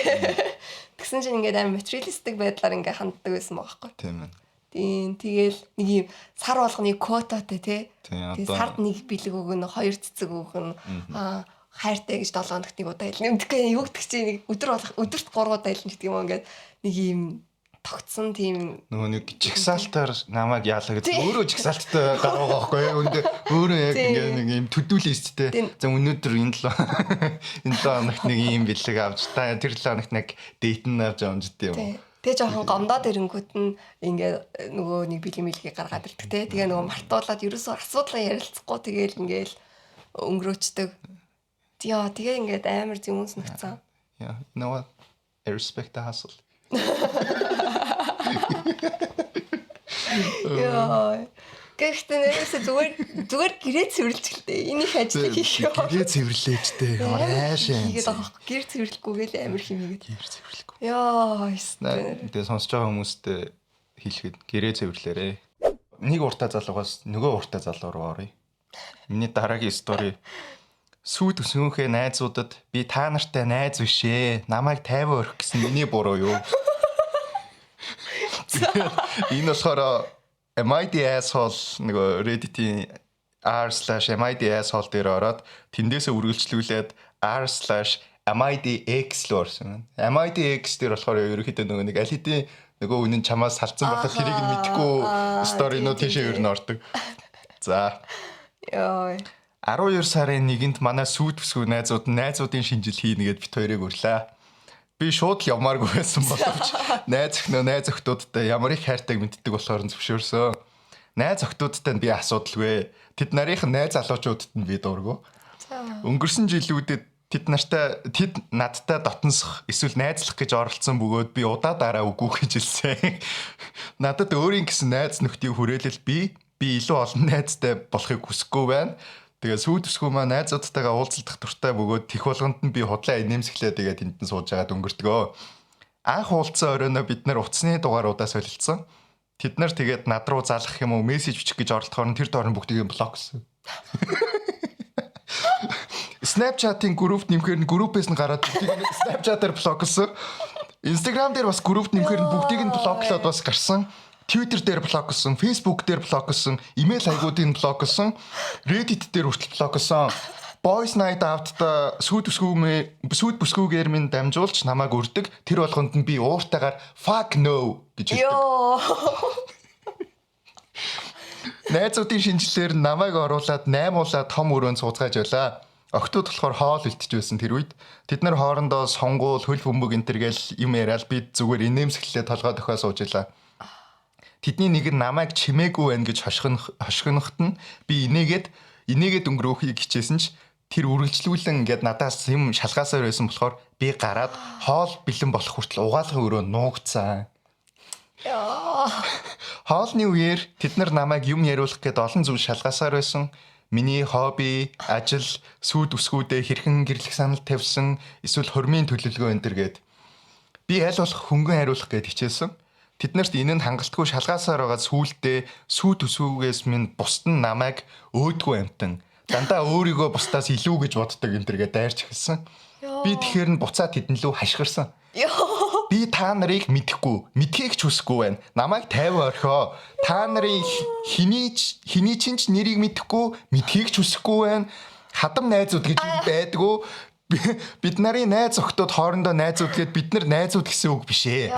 Тохоогоор ингээд ширээн дээр зураас зураад энэ зурааснаас нааш хинч битгээр зайлцгаа гэсэн. Машины түлхүүрээ ширээн дээр шидээд лифт такси дуудаад гэр рүүгээ яваад гисэн. Сүйд өсгөө маань маргааш өглөө гэрт ирэхдээ шүнжин уйлсан бололтой харагцсан. Би түүнийг гомдсон сэтгэлээр унсан бас гонигтай байхыг нь хизээж харж байгаагүй. Би уучлалтах байх гэж хичээсэн ч тэр аавыгаа дуудаад юмнуудаа цуглуулад яваад гисэн. Одоо хаана байгааг нь мэдэхгүй байна. Миний дуудлага шууд voice mail руу н очиод мессежийг маань син хийхгүй байгаа. Миний буруу юу? Одоо өөрөө яг нэг хүн өөрийг нь блоклохоор ямар байдгийг мэдэрч байгаа байхгүй тий. Яг би өөрөө бас жоохон нэг тийм татгшгаа интервьюер ер нь жоохон anti social хүн шүү дээ. Тэгтээ ингээд ийм хэмжээний реакшн гаргаад идэг надад бүр ингээд би та нарын хэний ч нэрийг мэдхийг ч хүсэхгүй байна энэ төр гэдэг. Уус амар одоо энэ чинь хоорондоо сүү тавьсан байгааг бодоход бас нэг үерхэд дороо хийж нэг 2 жилмэл босон байгаа штэ. Тэр хооронд одоо бас нэг хид хэдийн хүмүүстэй уулзсан байна штэ. Тэнгууд би ингээд би та нарын нэрийг ч мэдхийг ч хүсэхгүй байна. Тэгээд ингээд өөрөө албатай юм шиг дугаараа солилцсон гутаа нөгөөдөл нь юм бичээгүй шууд блоклдог. Айгу угаасаа тэгээд тэр хүмүүс нь ингээд амар хичээсэн хүмүүс байгаа байхгүй ингээд амар хичээгээд байгаа. Угаасаа ингээд тэр хүмүүс ингээд яг жоохон юм annoying хүмүүс байдаг байж болно л доо. Гэхдээ тэр хүмүүс ингээд амар ингээд өөрийг нь ингээд includedтэй ингээд тухтай байх гээд ингээд амар хичээгээд байдаг. Тэгэн гут ингээд тэр хүмүүс нь ингээд би бол хизэж тэхгүй юм шиг санагч байгаа. Би ингээд хэрвээ нэг хүнтэй ингээд найз судлах гээд тэр хүнийг ингээд групп чат айд хийсэн чинь намайг блоклоо тэгээ групп чатаас гараа явуул за худлаа маань ингээд би болохгүй. Тэнгүүд энэ хүмүүс ингээд хичээгээд ингээд өөр юмнуудаар ингээд юу яагаад тэгээ блоклуулаад тэгсэн мөртлөө ингээд найзуудын шинжилтээр ингээд уулзчаад бас ингээд яриамаараа үтгэхгүй тэгээд байсан ингээд. Тэгээд ингээд яг ингээд энэ хүмүүс яагаад таалагдаагүй талаараа ингээд ерөөсөө нэг яриаггүй. Харин ярина тий. Тэгэхээр ингээд одоо юу гэдэг чинь би болохоор иймэрхүү юм болов гэж бодсаахгүй юу. Нөгөө одоо ингээд найз охиныхоо одоо нөгөө сүйд төсгөө штэ. Сүйд төсгийнхаа найзуудтай ингээд уулзсан чи тэд нар нь одоо юу ч ядгийг мисожинист ч байдаг юм уу? Тэ? Хүүсээр ялгуурлангаа дуурхдаг хүмүүс ч байдаг юм уу? Эсвэл нөгөө нэг юу транспортер байдаг ч юм уу ингээд political одоо юм уу ингээд эсвэл амар нөгөө religious хүмүүс ч юм уу те ингээд ерөн зүгээр нэг тийм амар extreme хүмүүс харин тийм өөртөө нь бүр ингээд ерөөсөө ингээд яагаад ч үзэл бодол нийлэхэргүй хүмүүс байгаад тэгээд ингээд reject гэвэл шал өөр асуудал штэ ингээд тэгсэн чинь ингээд ерөөсөө тэр талаар ерөөсөө яриаг байгаа байхгүй. Тэгээ энэ угаасаа яг ингээд тэр найзуудынх нь өөрийг нөгөө буруутгасан айгу зөв ингээд чи өөрийгөө ингээд бусдаас дандаа илүү гэж боддгоо. Угаасаа яг л тийм энэ хүмүүс миний найзууд байх хэмжээний хүмүүс биш гэж энэ хүн хараад байгаа болохоор тиймэрхүү дөө ийм нөхцөлөд төрж байгаа. За тэгээд комментууд нь болохоор you're the asshole чиний буруу. Энэ хүмүүстэй танилцах гэж наад захын хичээл зүтгэл гаргахгүй чамайг тухтай байлгах гэсэн хүмүүсийг түлхсэн байна. Сүйд бүсгүүд чинь харваас ойлгомжтой чухал хүмүүсэнд байхад тэдэнд нь амар хөгийн зан гаргасан байна. Танаа найзуудтай ингэж танаа сүйд бүсгүүд чинь харьцсан бол яах вэ? Сүйд бүсгүүд чинь чамаас салуул гайхах хэрэггүй шүү. Арай л дэндүү терапид явахаар антай сошиал хүн байна да чи. Тэгээ угаасаа бүр ингээд наад захны хүн хүндлэл байхгүй яагаад тийм гээд тоогоор ингээд зураас зурсан. Ширээ зурснаа ингээд энэс наашаа бити надлаа ойр тэгээд бүр амар экстрим байгаас тэгээд бүр ингээд амар экстрим. Юу Larry David надаа яг ингээд Curb Your Enthusiasm-ийн анги шиг санагдаж байгаа байхгүй яг ингээд Larry David-ийн ингээд нэг найзуудаа. Гэтэл Larry David чи тэгин ингээд хүмүүстэй ингээд socialize хийгээд яваад идэв штэ. Энэ хүн бол ингээд бүр ингээд хашгичж машгичаад бүр ингээд нэг юм нөгөө нэг нохоо болон чахвал хаддаг мацдаг тийм энержитэй нэг амар юм аратнлог нэг тийм ингээд ковидын үеэрч хүмүүс ингээд энэ зураасаа энэс бити ойрт гэж хэлээгүй л тэгээд наа ч бүр арайд энэ наа ч бүр яг нэрнгээсээ нөгөө нэг нохоо шиг л байна бүр яг чиглэлээсээ тэгээ өөр нэг комент нь нэрсийг нь ч мэдхийг хүсэхгүй байна гэдэг арайд энэ бүлэглэхгүй чи ч одоо нөгөө нэг за тэгээд тийм энгийн зүйлээс өөрийгөө дээгүүргэр гэж харж байгаа чинь айгүй эвгүй санагдаж байна. Сүйд бүсгүй чинь чамаас найдвартай салсан гэдэг. Гэтэ бүр бас тэр амар соно ингээд тэгээ өнгөрсөн ингээд хамт байсан бүх хугацааныхаа турш найз охиноо тэгж уйлж сэтгэлээр унсыг харж байгаагүй гэж харин юу гэсэн хэр чинь юу гэсэн тийм байдлыг хараагүй байжснаа л гэдгийг гэрэлгээд бэлдэж байна гэдэг. Тийм байхгүй л тийм. Тийм байхгүй. Энэ угаасаа айгүй тийм relationship гэж байхгүй. Энэ залуу угаасаа ингээд нэг үнэхээр юм өөрийнхөө ертөнцтэй цэвэр амьдэрдэг хүн шиг. Тийм зүгээр ингээд ямар ч юм бабл дотроо ингээд тэгээд хүмүүс одоо юу юм бэ? Тийм тэгээд өөр нэг комент. Ямар амар юм бэ? Би anti-social introvert хүн ч гэсэн намайг таних гэж хүмүүс үнэхээр хичээж байгаа хүмүүст бол би ийм санаатайгаар ийм бүдүүлэг хандах тухай хизээж бодохгүй. Чи бүгдийг нь өстой байж болох бүгдийг нь буруу хийсэн байна. Тэд чамтай дахиж холбогдох үе гэж санаа зовох хэрэггүй байх. Учир нь сүйд өсгөө чинь жинхэнэ зан чинь ямар болохыг олж хараад азтай зугатаасан байна. Тэгээ угаасаа тэгээд гэтээ ингээд бас энэ сүйд өсгөө нэлээд удаан твцсэн юм шиг надад санагчлаа л та. Одоо эн чинь бас ингээд одоо өмнө нь сүйд өсгөөгээр нь дамжуулаад нөгөө нэг night out эднэртэй өрдөг байсан гэж тэгэн гот нь fuck no эднэргээл тэгэж амар юу яхад ингээд нэлээд твцсэн тэгээд тэгж бодлоо л доо найзуудтай ингэж харьцдаг тэгээд сүйд бүсгүйтэйгээ бас яаж харьцдаг юм бол гэж бас бодлоо. Тэгээд нөгөө сүйд өсгөө нь ингээд амар юм твчээд байдаг хүн бол үнэхээр бүр амар өөртөө муухай харьцаад байдаг тэрийг тэгэл ойлгоод хүлээж аваад байдаг гэсэн юм шиг бодгоо. Зүгээр бас юм жоохон тийм классист хүн байж магадгүй. Одоо юу гэдэг чинь нэг тийм нэг юм навшин ингээд одоо юу гэдэг чинь Yale mailд ч юм уу нэг юм үнэтэй сургуулиудад ингээд сураад тэгээд нэг юм тэр сургуулиудынхаа ингээд найзууд нэг юм манай хэдэн үеэрээ баян гэдэг. Нэг тиймэрхүү дөө хүн тэгээд нөгөө хүмүүсийгээ тиймэрхүү дөө байдлаар ингээд дорд ингээд харж харьцдаг тиймэрхүү дөө хүн байж. Тийм гаргалгаа байж магадгүй. Нөгөөдөлтийг normies центр гэж бодлоо. Та нар юу гэдэг чинь зүгээр нэг одоо worms та нар коллежид явсан. Би болохоор universityд явсан гэдэг ч юм уу тиймэрхүү Ivy League сургуульд явсан гэдэг юм уу. Жохон тиймэрхүү байдлаар. Та хамраас өсөн гэдэг чинь. Харин тийм тэгээд. Юу өсгөөдөр хамаргүй болт юм шүү. Бүр ингээд хойш харцсан ингээд ингээд хойш харцсан. Хамарч харагдсан. Ирүүл харагдтаар болсон. Юу гэсэн юм бэ? Тэгээд энэ бас айгүй extreme гэж санагцаа. За дараагийн story. Надад найз залуу маань 100 сараар Pokemon бэлгэлсэн бөгөөд би үүнийг нь тоохгүй өнгөрч чаддгүй. Би салах уу эсвэл ойлголцох гэж хичээх үү? Би 26 та эмэгтэй, найз залуу маань 30 та гинэ. Бид хоёр нийлээд 3 жил болж байна. Таньж мэддэг болсон үеэс ахуулаад л найз залуу маань Pokemon дуртай байсан. Би хувьдаа ийм юм сонирхдаггүй ч найз охиныхын зүгээс бол хоббиг нь дэмждэг. Өнгөрсөн 100 сараар бид 100 сарын баярын төсвийн талаар хит хит удаа товч ярилцаж биедээ авахыг хүсэж байгаа зүйлсээ дурдсан. Pokemon картны багцууд түүний хүслийн жагсаалтын номер 1-т байсныг би мэдэж байсан тул түүнд хэдийг авч өгсөн. Би авахыг хүсэж байгаа хит хитэн гоо сайхны бүтээгдэхүүн болон сонирхож байгаа нэг малгайтай цамц байгаа гэдгээ бас дурдчихсан байсан. Тэгээд 100 сарын баяр болж би бэлгээ задлаад их гайхав. Ойлгомжтой тийм. Хамгийн ихнийх нь Pokemon картны багцаа. За яах вэ? Дараагийнхын задлалтал хайрцагтай Pokemon картны цуглуулга байв. Би түр зогсоод түүний тоглож гин үү гэж асуусан. Тоглоом биш гэж итгэхийн аргагүй байсан болохоор гэтэл тэр ёжтой инээснэ дараачихад бэлгийг задлаа. Та юу гарч ирсэн нь ойлгомжтой өстэй. Ямар төрлийн Pokemon вэ гэх? Дахиад нэг хайрцагтай Pokemon картны цуглуулга байв. Тэр намайг бэлгээ задлж байхад маш их баяр хөөртэй харагдчихсан. Миний бэлгэнүүд ингээл болоо.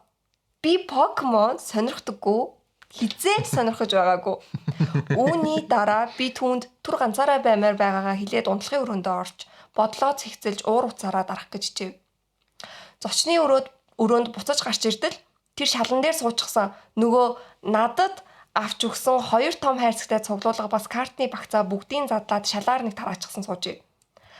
Миний хүсээгүй бэлгийг надад авч өгснөөс гадна яг үнэндээ өөртөө бэлэг авчихсан байж тэгээгүй юм шиг дүрсгсэн нь намайг гайхшруулсан.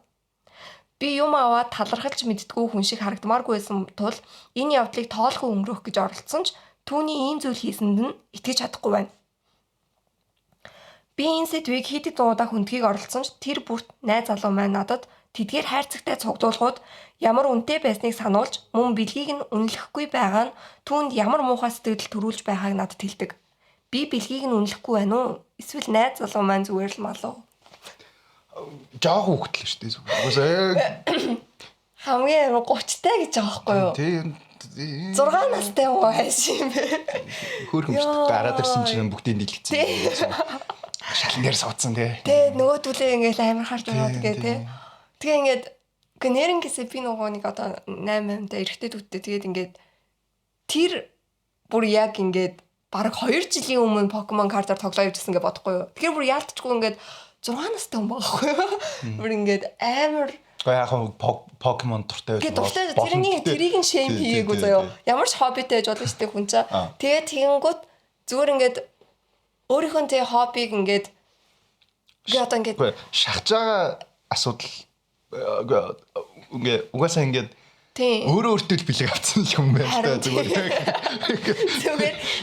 нөө найз охин нь сонирхгүй гэдгийг мэдэнгүүтээ те мэдж байгаа болохоор ингээд угаасаа тэгээд надад өгчин гэсэн бодлоор авсан юм шиг те өөртөө ингээд тэр айгүй нэг бэлэгний тэр нөгөө шопинг нэг айгүй гоё юмсан бах те өөрт нь тэг ингээд over байсаа дэлгүүр орцсон тэгэл ингээд бүгдийг үзэл за энийг аавна гэл тэгснэ найз охин нь бас нэмээд аваад өгсөн байгаа за ёо юу гэсэн юм бэ зүгээр л нэрээ тэгээд одоо юу ягаагүй бол бас ингээд ойлгож болох юм те ингээд нөгөө бэлгийн одоо wish list чиг юм ерөнхийдөө би энэ ярилцаагүй одоо юу гэдэг чинь тэгээ үнэхээр ингээд нэг юм жоохон юм мэдрэмжгүй хинжээ зүгээр нэг тиймрүүдүү залуучууд байдаг шүү дээ ингээд зүгээр ингээд бэлэг одоо хүнд юу бэлгэнд өгөхөө мэддэг одоо би жишээлбэл ерөнхийдөө тиймэрхүү үдэл те гэхдээ ингээд нөгөө нэг юм гэхдээ нөгөө тэрний чинь хамгийн гол юм нөгөө гоё яг дүгөөний сонирхсон зүйлийг нь авч өгөхдөө бус нөгөө ингээд хичээхэн тэр нь гол ахгүй юу. Тэгээ ерөөсөө хичээгээгүй. Гэхдээ би бас ингэж утсан нөгөө амар юм гинэн цагаан сэтгэлээр хандаад би өөрийнхөө дуртай өөрийнхөө хамгийн хайрладаг зүйлээ хайртай хүндээ өгч чинь гэж бодож авсан юм болоо. Харин яг ингээд нэг жоо хөвчөг санагдаад байгаа. Тийм нөгөө юм ямар ч юм emotional maturity байхгүй те. Тэрсээ тийм юм ойлгодгүй. Тэгээд ингээд ер нь комент нь бол тэгж байгаа. Чи бэлгээ аваад өөрийнхөө бэлгээ хүснээрээ ирлээ. Найз залууч нь бэлгийг чинь харахч хүрэгч эзэмшигч хэрэггүй. Pokemon сонирхдаг өөр хүнээс тусламж авч картуудын үнийг мэдэж аваад картны дэлгүүр зараад өөрийнхөө хүссэн бэлгийг ав. Бас найз залуугаа хай. Сал. Гэтэ угаасаа гэтэ ийм emotional maturity-тай хүнтэй бас үерх. Нөгөө охин нь өөрөө 26 даа гэлээ. Тийм, дүү агаад байгаа. Тийм, дөрөв дүү тэгнэ найз залуу нь 30-тай байхад чинь ингээд ийм угаасаа яг нөгөө нэг millennial найз залуутай. Тийм, millennial-ууд чинь нөгөө Pokemon obsessed байдаг. Нийлээд 3 жил болж ийн гэхээр амар урт удаан хугацаа байгаа байхгүй юу? Тэгэхээр чин тэр хугацаанд мэдээж найз охиныхоо юунд дуртайг мэдээд авахаар хангалттай хугацаа байгаа байхгүй юу? 3 жил дандаа Pokemon-тай холбоотой билүү гэсэн юм болов уу? Нэрээ те өмнө нь юу бэлгэлжсэн нь сонирхол юм байна. Гэхдээ альсвал зүгээр Покемон одоо шинээр юм релиз болд юм болоо. Тэгээд яг энэ жилийн нөгөө нэг шинжлэлээр нь яг амар авахыг хүсчихсэн юмнууд гоё юмнууд гинт дроп хийгээд тэгэн гут нь амар тийм селфиш зан гаргаад тэгсэн юм болов. Мэдгүй альсвал одоо 3 жил Покемон өгвөл одоо аль хэдийн ийм харилцаа яриануд болчих байлгүй. Угаасаа тэгээд бас ингээд найз охин нь ингээд одоо юу гэдэг чинь би ч гэсэн Покемон дуртай гэдэг дүрсгээдсэн бол бас нэг өөр штэ. Тэгээгүй анханасаа л би юм дурладгүй гэхдээ чиний хоббиг дэмжиж ингээд ойлголцсон байж итл. Тэгсэн мөртлөө бас өөрийнхөө юу хүсэж байгааг хэлсэн байж хахад ийм юм болчоор бүр ялтчихгүй тэгээл найз залуу нь тэр эмхтэй тэр хүнийг ерөөсөө хүндэлж тэ care хийхгүй байна л гэсэн үг үстэй. За дараагийн стори буюу өнөөдрийн сүүлийн стори миний бэлдсэн стори байгаа. За тэгээд нэр нь болохоор анх болохоор r/relationship advice гэдэг subreddit дээр орсон стори байгаа. Би маш царай муутай. Тэгээд насаараа ганц би явна гэдэгтэйгээ эвлэрсэн хүн. Гэвч найзууд маань намайг хүнтэй танилцуулах гэж их оролдох юм аа. Яах вэ? За би 35 настай эрэгтэй. Сара Сэм гээд 30 настай найзуудтайгаа үүсээд байгаа асуудлын талаар зөвлөгөө авах гэсэн юм аа. Би айгүй царай муутай. Өөрийгөө доош нь хийж байгаа юм биш. Зүгээр л яг бодит үнэн байгаа юм аа. Би төрөлхийн царай муутай. Би дээрээ хит хитэн сорвтой тул зарим хүмүүст намайг харахад ч хэцүү байдаг. Эдгээр сорвны ихэнх нь насаараа надтай хамт байсан бөгөөд мэдээж би царайтайгаа төрсөн тул хизээж анхаарал татгууз байгаагүй. Би амьдралынхаа бусад тал дээр сайн байхыг хичээдэг. Би гайгүй ажилтай, өндөр, бибелдэр сайтай, би фитнест явж зөв хоололдог. Харамсалтай нь энэ нь миний царайг нөхөхөд хангалттай биш. Би маш цөөхөн хүнтэй болцож байсан бөгөөд ганц л секс партнертай байсан. Эргээд бодоход болоогүй байсан болоосоо гэсэн харилцаа байсан. Би олон жилийн хугацаанд ихэд хичээж олон эмэгтэй нарт режектлүүлсний эцэст нэг эмэгтэйтэй холбоотой болсон. Уулздаг болсноос сарын дараа тэр гинэт манад ирээд өөлж эхэлсэн. Хөв хүнд маань татагдж байгаач царайг маань тисэхгүй нэ гэсэн. Яа. 2 удаа надтай унтахад царай маань тун хэцүү байсан гэсэн. Авт. Би ойлголоо гэд бид замаа хөөцгөөсөө. Зүгээр анханасаа найзууд байгаад хизээч түүнтэй болцоогүй байсан болоосоо гэж би боддیں۔ Яа. Энэ хэдэн жилийн өмнө болсон бөгөөд хэцүү байсан болохоор би романтик харилцааг тэр чигт нь болохоо шийдсэн. Үүний дараа амьдрал амар болсон. Өөрөөсөө өөр хин нэгэн байгаад хайр дурлалтай уулзсан гэж боддог ч одоо яалтай вүлээ. Би Сара Сэм гээд 2 найзтай болсон. Найзууд болоод хэдэн жил болж байгаа бөгөөд нэлээд дотн болцгоосон. Даанч тэр 2 өөрсдөө хостой. Тэгээд надтай хамт зургуулаа гурвалсан трипл дейтэнд явах хүсэлтэй, болцоонд явах хүсэлтэй. Намайг хүнтэй болцдоггүй болохоор тэд хүнтэй танилцуулж өгөх гэж хичээдэг. Намайг тэдний ямар нэгэн найз эсвэл танилын хин нэгэнтэй холбох гэсэн 7 эсвэл 8 оролдлого байсан байх. Зүгээр тэдэнтэй уулзах гээд очихоор гинэт болцоо байж таардаг юм уу? Эсвэл хамт байж хахад хин нэгэн эмэгтэйг дууддаг. Би үүнд нь маш дургу. Нөгөө охтуудыг нь өрөвддөг. Мэдээж болцоо гэж мэдэхгүй ирээд оройжонгоо хачин царай муутай залуутай илдэг харилцах хэрэг гардаг. Хамгийн хэцүү нь тэдний нүдний харцанд нь би тассан. Айдас болон гуниг холилдсон тэр харц. Миний нүүрэнд их сорвнуудыг харах тусам улам эвгүүцж байгаа нүднээс нь харагддаг. Аргагүй л дээ. Шүнийн туршид Франкенштейний мангас шиг харагддаг 198 см өндөртэй залуутай болцох гэж. Брошид би хөв. Би ч бас айх байсан. Би болцоонд явахыг хүсэхгүй байгаад бол намайг зуучлахгүй байхыг би тэдэнд байнга хэлдэгч тэд тэгээд дахиад надад тохирох төгсгөнийг олсондоо маш их баярлаа. Дахиад л энэ зүйлэнд автагддаг. Өнгөрсөн 7 хоногт тэд нартай уулзахаар ирсэн тэд надтай уулзахаар ирсэн бөгөөд Сара ажлынхаа нэг найзыг байнга дурдж зургнуудыг нүзүүлж эхэлсэн. Энэ бүхэн хаашаа явж байгааг би харж байсан болохоор хэдэн 7 хоногийн дараа болох Сэмийн үдшилтэд түүнийг үрснийг олж мэдсэн.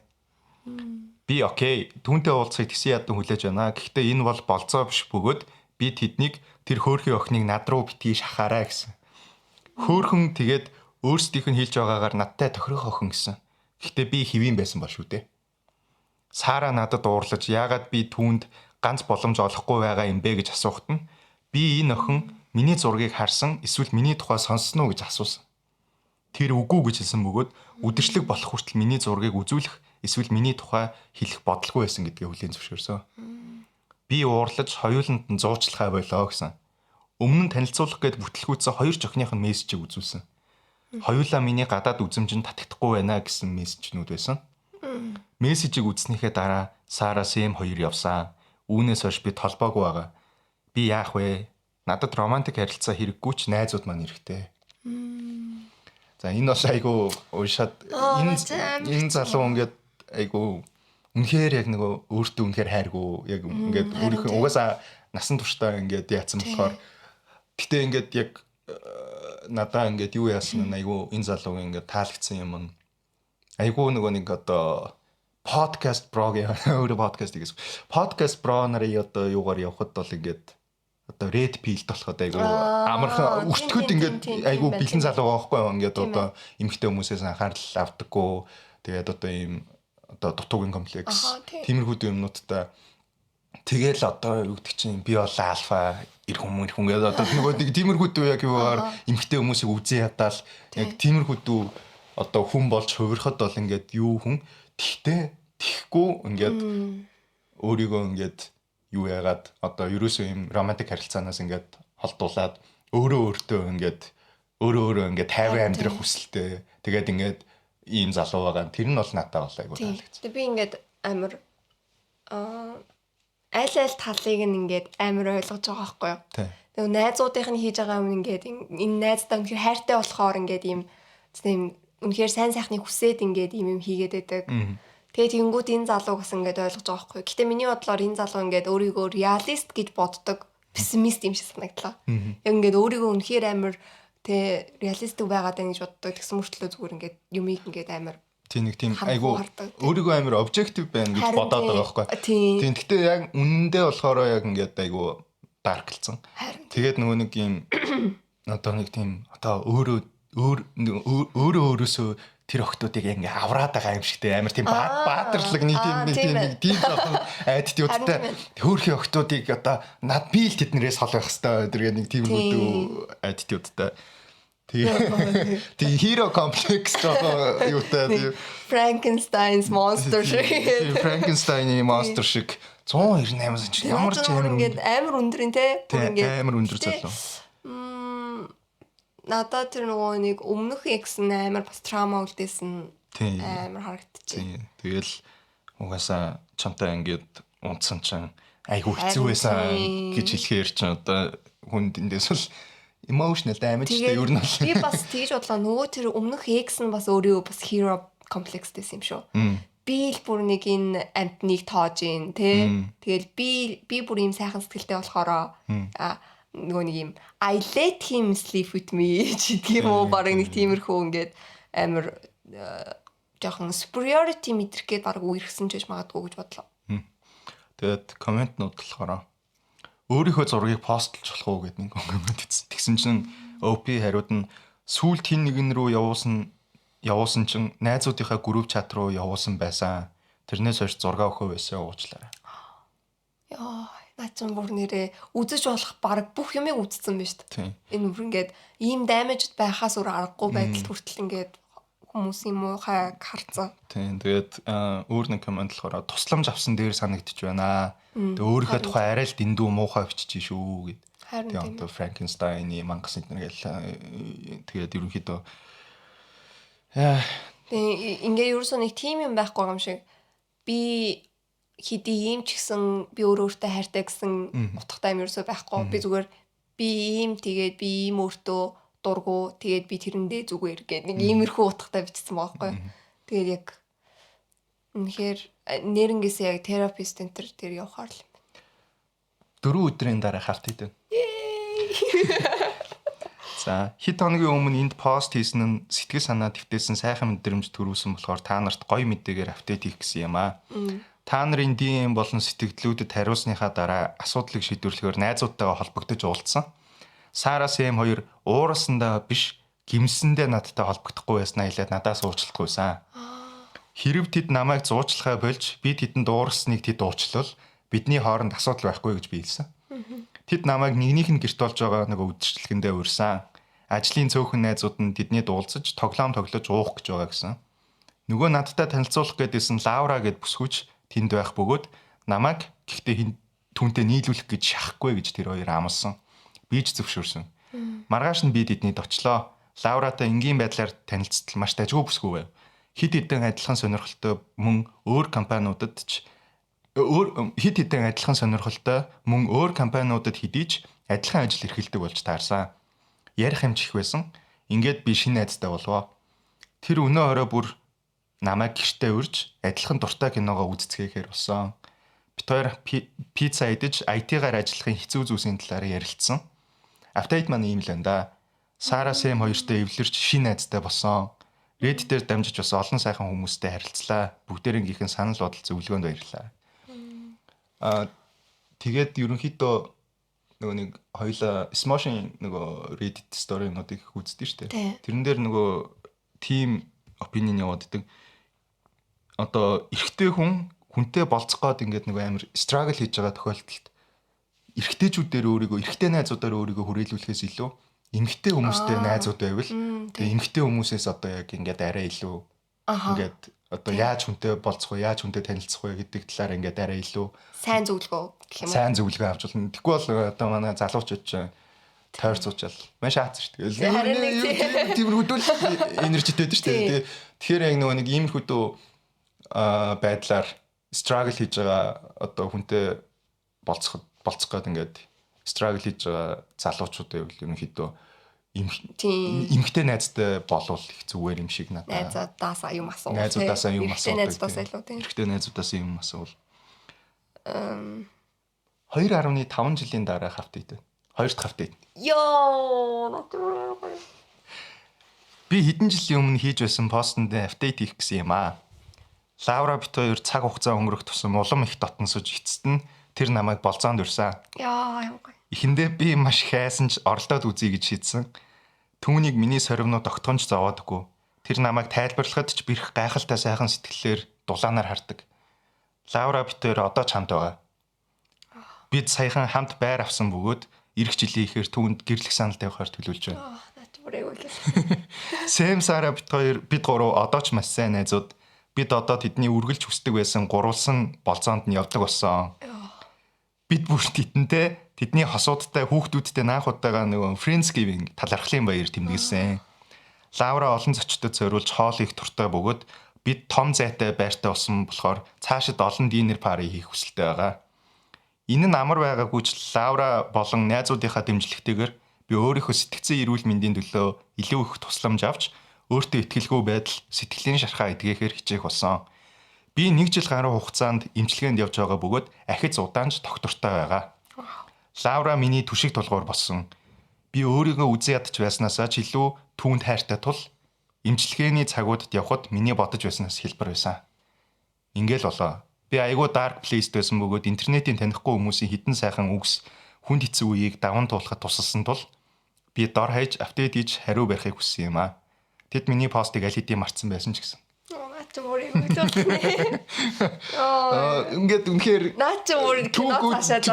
кино цаашаа too good to be true. Яг нэг тийм ингээд үнэхээр ямар гоё болж дээ гэдэг яг л иймэрхүү апдейтнүүд бест.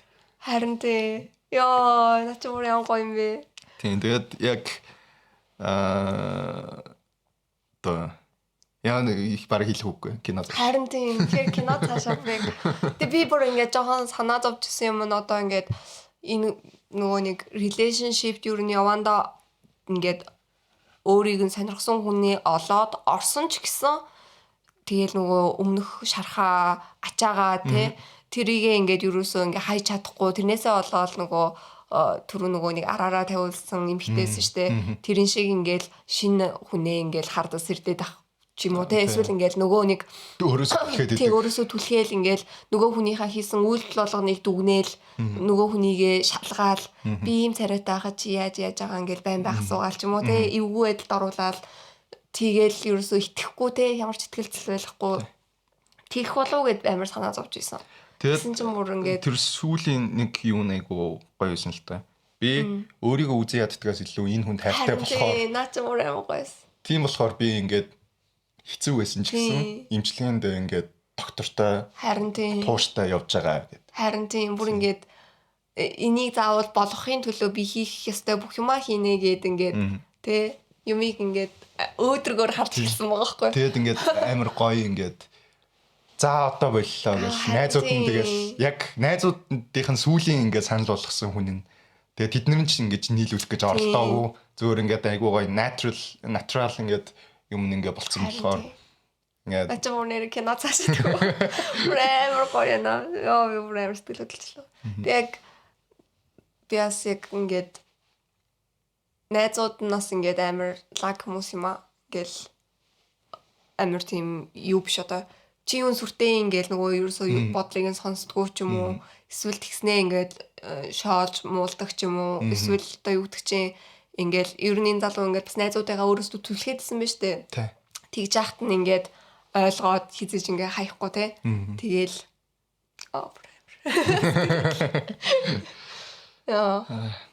яа тэгээд өнөөдрийн мөрөөдөл биелдэг юм. Мөрөөдөл биелдэг. Өнөөдрийн relationship сэдвтэй Reddit-ийн сторинууд маань ингээд дуусч байна. За тэгээд тэгээд дараагийн дугаараар гэр бүлийн харилцааны талаар тэгээд гэр бүлийн гишүүдийн хоорондын харилцааны талаар тэр бол угаасаа juicy байх нь ойлгомжтой. Тэр бол угаасаа яг ингээд айгу juicy байх нь ойлгомжтой болохоор та нар манай дараагийн дугаарыг сонсороо. Тэгээд манай шинэ YouTube пэйжийг маань like, subscribe, share, subscribe and usual things. За тэгээд бид хоёрын өнөөдөр сонсон баярлалаа. Баярлалаа. Баярлалаа.